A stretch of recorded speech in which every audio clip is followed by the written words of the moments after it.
कुछ कहेंगे? बिस्मिल्लाहिर्रहमानिर्रहीम। अस्सलाम वालेकुम नाज़रीन। इस्लामाबाद हाई कोर्ट में इस वक्त मौजूद हैं साबिक चीफ जज गिलगित बल्तिस्तान राना शमीम। उनकी जानिब से एक बयान हल्फी आया था जिसके बाद पूरी जो पॉलिटिकल या सियासी तौर पर भी और अदलिया में भी एक बोलचाल आया हुआ है। अभी थोड़ी ही देर बाद समाअत हुई है, बहुत ही इम्पॉर्टेंट समाअत थी, बहुत बड़े अहम नुकात सामने आए हैं जिसने मज़ीद सवालात खड़े किए हैं, उस पर हम बात करेंगे। अभी राना शमीम साहब के जो बेटे हैं, वकील हैं, प्रोमिनेंट वकील हैं अहमद हसन साहब, जब से ये मामला सामने आया है तो ये मीडिया से बात भी कर रहे हैं। हम इनसे थोड़ी सी बात करेंगे। एक तो ये बताइएगा कि आज राना साहब ने ये कहा कि अभी तक ख़ुद भी वो सील था, देखा भी नहीं हमने अभी जो बयानी अल्फी, हो सकता है यही हो या जिस तरह भी, तो इससे मतलब आप क्या कहेंगे? मैंने पहले भी अपना ये बयान दिया, आप लोगों को पता होगा कि मैं बाहर इंतज़ार कर रहा था क्योंकि उन्होंने लीडिंग काउंसिल चेंज कर ली हैं और लीडिंग काउंसिल अब बड़े सीनियर लॉयर लतीफ़ साहब हैं, लतीफ़ आफरीदी साहब हैं और सुप्रीम कोर्ट बार के प्रेसिडेंट भी रह चुके हैं।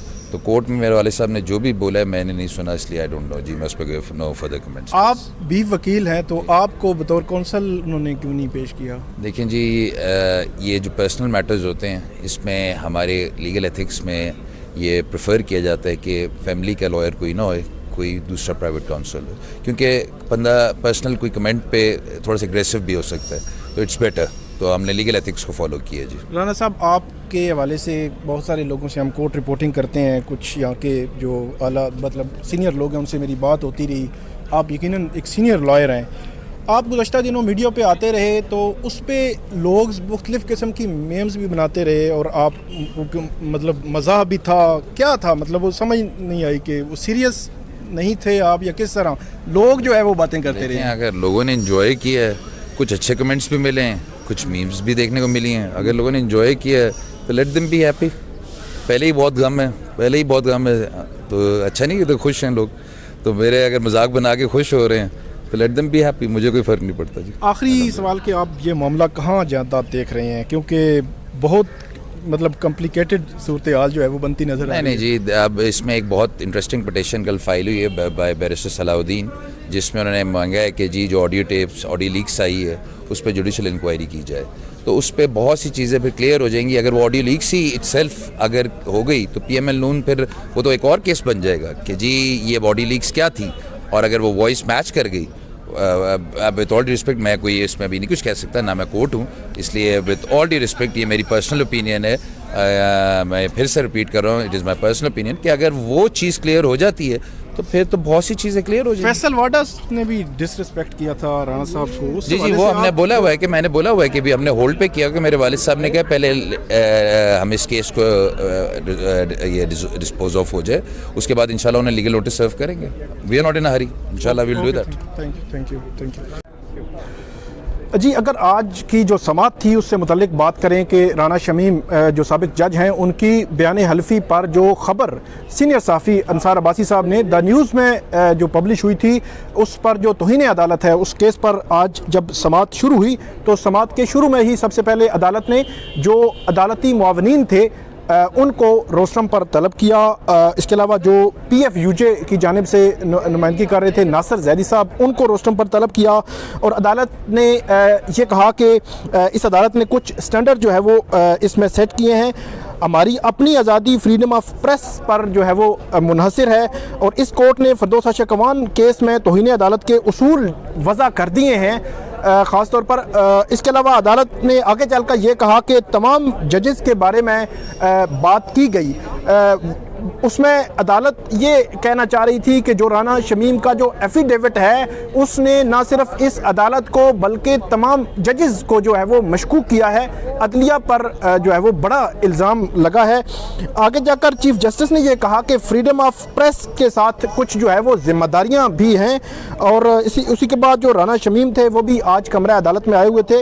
इसके अलावा जो जंग अखबार के जो जंग जियो के मालिक हैं मीर शकील रहमान वो भी मौजूद थे और एडिटर जो हैं द न्यूज़ के आमिर गौरी साहब वो भी और अंसार बाजी साहब वो भी मौजूद थे। सहाफ़ियों की कसीर तादाद, कमरा खचाखच भरा हुआ था। 11 बजे आज समाअत शुरू हुई। राना शमीम और उनके बेटे जो है वो भी मौजूद थे। राना शमीम को जब रोस्टरम पर बुलाया गया तो अदालत ने उनसे पूछा कि आपने तहरीरी जवाब जो है वो क्या दाखिल किया है। उस पर राना शमीम साहब ने कहा कि मेरे वकील बताएंगे कि जवाब में क्या है। इसके अलावा उन्होंने बताया कि वो उनके वकील जो हैं अब्दुल लतीफ़ अफरीदी, वो जो साबिक सदर हैं सुप्रीम कोर्ट बार एसोसिएशन के, उनकी खिदमात उन्होंने हासिल की हैं। इसके अलावा उन्होंने कहा कि मेरे भाई का जो चेलम है 6 और 12 को 2 किस्म के उनके घर में चेलम है, इसलिए अदालत या 6 और 12 के दरमियान की तारीख मुकर्रर करे या 12 के बाद की जो है वो तारीख इस केस में मुकर्रर करे।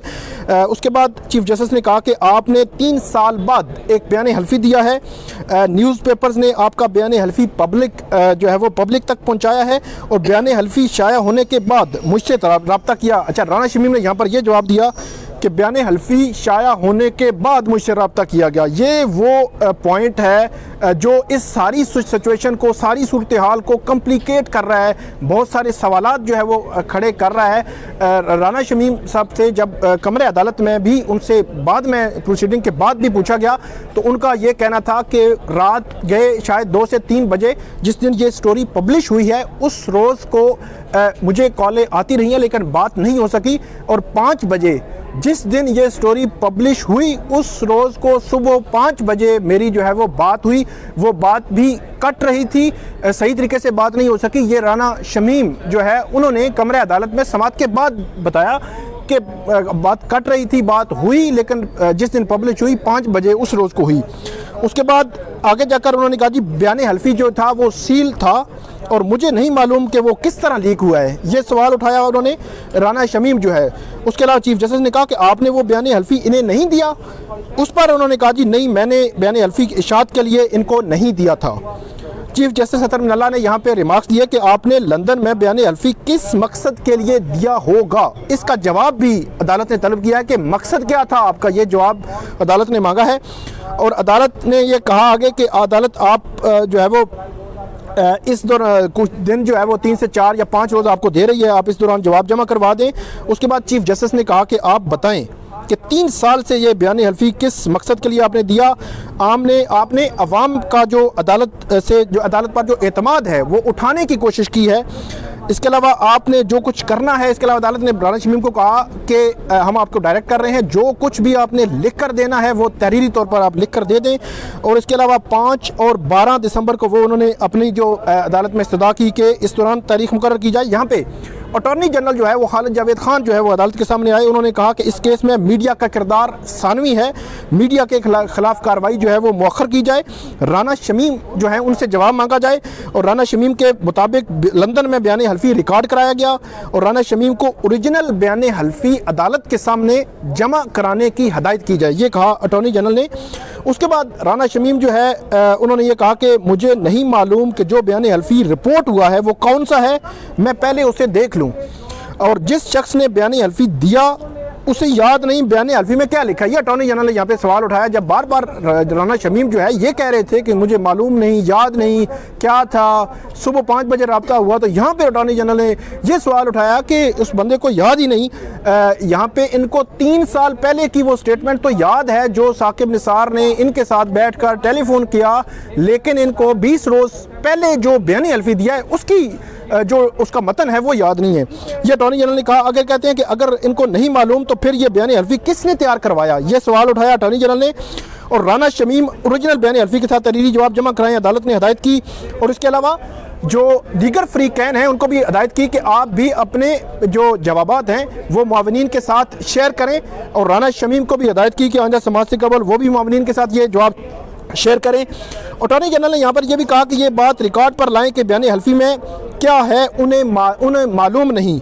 और 10 नवंबर को बयान हल्फी दिया गया, आज वो कहते हैं उन्हें पता नहीं इसमें क्या लिखा है। अगर राना शमीम के मुताबिक बयान हल्फी सील करके जो है वो ग्रांट सुन कर दिया तो अखबार पर बड़ी जिम्मेदारी। यहाँ पे अदालत ने यह सवाल उठाया कि अगर वो बयान हल्फी मैच नहीं करता जो अखबार में छपा है तो फिर सवाल उठेगा अखबार पर, द न्यूज़ अखबार पर। चीफ जस्टिस ने आगे चलकर यह भी कहा कि अगर बयान हल्फी सील था तो फिर अखबार को यह बयान हल्फी कैसे मिला। और आपके बयान ने न्यूज़पेपर के मामला को मज़ीद पेचीदा कर दिया। जब ये प्रोसीडिंग आप बढ़ती गई तो पेचीदगी भी बढ़ती गई, जैसे जो पिछले समाज से बनिस्बत इस समाज और इस समाज के बाद अगली समाज को पेचीदगियाँ जो है वो सामने आ रही है। उसके बाद अदालत ने उनको कहा कि आप जवाब जमा करवाएं। चीफ जस्टिस ने कहा मैं तौहीन अदालत पर यकीन नहीं रखता, जजेस को भी तनकीद का सामना करना चाहिए और सियासी बयानिए के लिए कम अज़ कम इस कोर्ट को बदनाम करने से बाज रहें। चीफ जस्टिस ने ये कहा।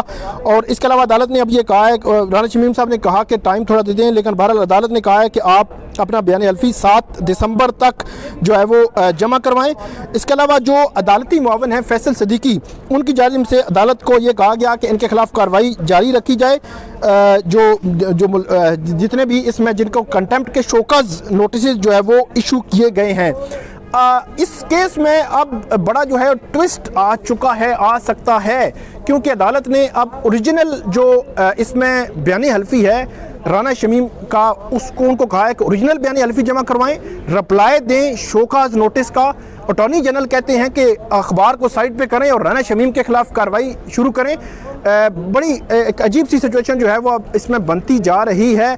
और अगर ये जो है बयानी हल्फी फेक निकलता है, बयानी हल्फी में कुछ चीज़ें नहीं या कोई ऐसी सूरत हाल बनती है, तो फिर भी बड़े जो है वो सवालात जो है वो उनका सामना अखबार को और आज़ादी इज़हार राय वाले मामले को भी सामना करना पड़ सकता है।